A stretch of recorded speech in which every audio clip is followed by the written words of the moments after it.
राधे कृष्ण। हम भगवान श्री कृष्ण से क्या सीख सकते हैं? वैसे तो सभी जानते हैं कि बहुत कुछ, लेकिन आज मैं बात करने वाली हूँ पर्टिकुलरली भगवान के बचपन के बारे में। भगवान का बाल स्वरूप हम सभी को बड़ा ही प्रिय है, बड़ा ही प्यारा लगता है, लेकिन हर एक उस स्वरूप में, हर एक उम्र में और प्रभु की हर एक लीला में हमारे लिए सीख है। उनके विषय में जितना भी कहे वो कम है। वो हमारे प्राणनाथ है तो हमारे मदन मोहन प्यारे है तो माखन चोर भी है। बालक कैसा होना चाहिए? प्रभु एक बड़ी ही प्यारी डेफिनेशन देते हैं कि जब प्रभु पालने में है तो बड़े ही प्रेम से, चमत्कार तो है कि ये जो पूतना उद्धार है, या हम देखते हैं कि शक्टासुर का अंत है, ये सारी लीलाएं तो है, लेकिन उसके अलावा उनकी निश्चलता। आजकल के समय में हम बच्चों की निश्चलता नहीं रहने दे रहे। हमें ऐसा लगता है कि जितना जल्दी हो सके बच्चा पावरफुल हो जाना चाहिए, जितना जल्दी हो सके बच्चे को बोलना आ जाना चाहिए, जितना जल्दी हो सके बच्चे को मैच्योर चीजें समझ में आ जानी चाहिए। मैं कहूंगी नहीं, लेट देम लिव। उनको अपना बालपन जीने दो, उन्हें हर एक मोमेंट से पास होने दो। हाँ, जैसे भगवान श्री कृष्ण थे, शायद ऐसे ही गुण, कुछ प्रभु के गुण इस जनरेशन में उतर रहे हैं कि बड़े ही क्लेवर है, क्वेश्चन करते हैं। क्वेश्चन का आंसर जब तक ना मिले तब तक क्वेश्चन करते हैं। ये क्या है, ये क्यों है, ये कैसे है, ये अच्छी बात है। माता पिता उन्हें बहुत अच्छे तरीके से जवाब देते हैं, ये भी अच्छी बात है, लेकिन उनके बालपन को छीनना अच्छी बात नहीं है।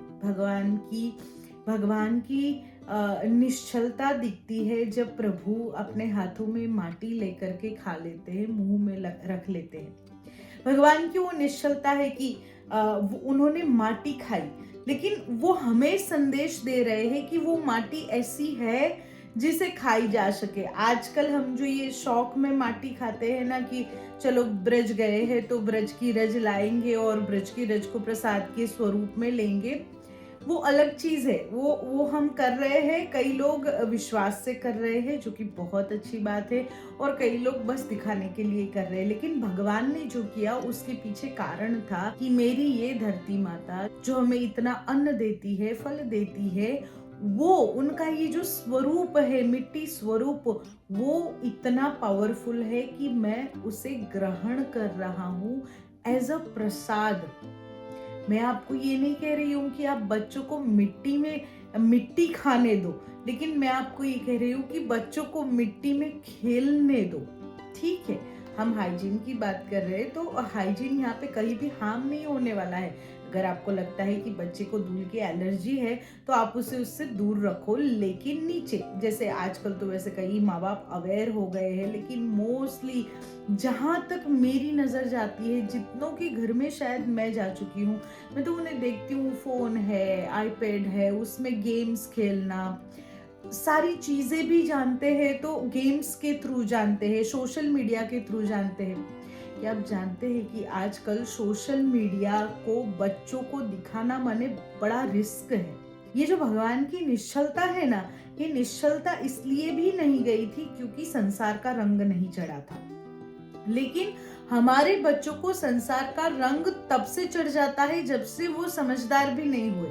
कॉमेडी के नाम पर, टाइम पास के नाम पर हम बच्चों को रील्स दिखाते हैं, वो भी वैसी जो बिल्कुल काम की नहीं है। देखिए, फोन, यहाँ मैं आपको कभी भी ये नहीं कहूंगी कि आप छोड़ दो या आप रील्स मत दिखाओ। हाँ, आपको उसका एडिक्शन नहीं होना चाहिए, बच्चों को उसका एडिक्शन नहीं होना चाहिए। आप अगर बच्चों को कुछ सिखाना चाहते हो तो आप कुछ यूजफुल ओपन करके, पर्टिकुलर अब फोन में सारी सुविधाएं हैं, आप स्क्रीन लॉक कर सकते हैं और कुछ समय तक बच्चे उसी स्क्रीन को देख सकते हैं, तो वो आप दिखाओ।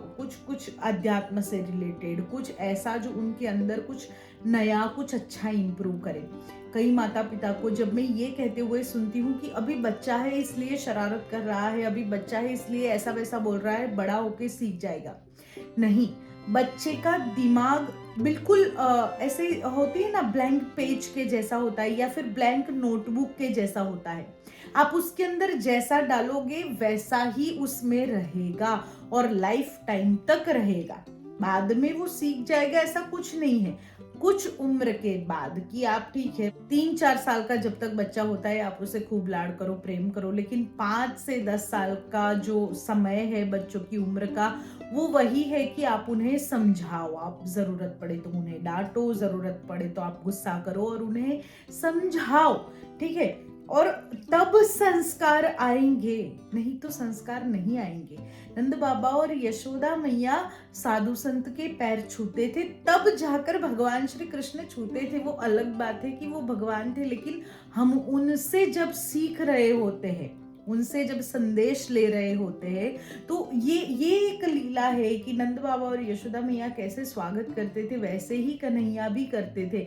नंद बाबा और यशोदा मैया गरीबों की सेवा करते थे, उन्हें सहायता करते थे, इसलिए श्री कृष्ण भी अपनी दोनों मुट्ठी में अनाज लेकर चले जाते और कहते हैं फल वाली को कि मुझे फल दे दो। कब?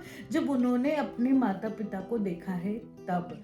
तो मैं माता पिता से कहूंगी कि हम अगर थोड़े से भी गुण चाहते हैं ना कि श्री कृष्ण जैसे हमारे बालक में आए, तो फर्स्ट थिंग इज आप उन्हें सोशल मीडिया पे बहुत ध्यान से चीजें दिखाए, क्योंकि उनकी निश्चलता को हार्म करने वाली चीजें आजकल बहुत ज्यादा है। दूसरा, थोड़ा उन्हें खुलने दे, थोड़ा खेलने दे, उन्हें आप ऐसे नहीं रख सकते कि नहीं तुम बाहर नहीं जा सकते, नहीं तुम किसी से नहीं मिल सकते, नहीं तुम इससे बात मत करो, उससे बात मत करो, यहीं पर घर पे ही खेलो, नीचे जाने की ज़रूरत नहीं है, या आप पार्क में जाने की ज़रूरत नहीं है, या फिर बाहर की दुनिया देखने की इतनी ज़रूरत नहीं है। नहीं, आप ये नहीं कर सकते। क्यों? क्योंकि इससे बच्चों का जो मानसिक विकास जो हम आज देखते हैं कि डिप्रेशन या स्ट्रेस हो जाता है, क्यों हो जाता है? क्योंकि उन्होंने कोई चैलेंजेस देखे ही नहीं है। तो उन्हें चैलेंजेस आपको सिर्फ एडवेंचर पार्क में ले जाकर नहीं दिखाना है, चैलेंजेस लाइफ में भी दिखाना है कि अगर पड़ोसी के बच्चे के साथ खेल रहा है, झगड़ा हो गया, तो उस झगड़े के साथ कैसे डील करना है कि बेटा अगर आपकी गलती है तो यू हैव टू से सॉरी, और अगर उनकी गलती है तो आप उनसे कहो कि आपकी ये चीज जिसने मुझे हर्ट किया, मुझे दुखी किया है, आप इसे एक्सेप्ट करो, ठीक है। दोनों तरीके से आप उन्हें समझाओ और सिखा सकते हैं। भगवान श्री कृष्ण की बाल्यावस्था बड़ी ही प्यारी थी। प्रभु ने अनेक लीलाएं की है, लेकिन उन लीलाओं से हमें संदेश भी बहुत दिए हैं। प्रकृति को ऐसे रखा है, भगवान ने प्रकृति की रक्षा की है। हम कई विषय जानते हैं उनके बारे में और आगे चर्चा भी करेंगे, लेकिन आज यही कि अगर हम चाहते हैं कि हमारे बच्चों में थोड़ा सा भी भगवान श्री कृष्ण का अंश आए, तो उनकी लीला से कुछ सीखने का प्रयत्न करें। हम कृष्ण नहीं बन सकते और ना ही हम अपने बच्चे को कृष्ण बना सकते हैं, लेकिन कृष्ण का सेवक तो जरूर बना सकते हैं। और सेवक वही होता है जो अपने स्वामी के गुणों को ग्रहण करता है। राधे कृष्ण।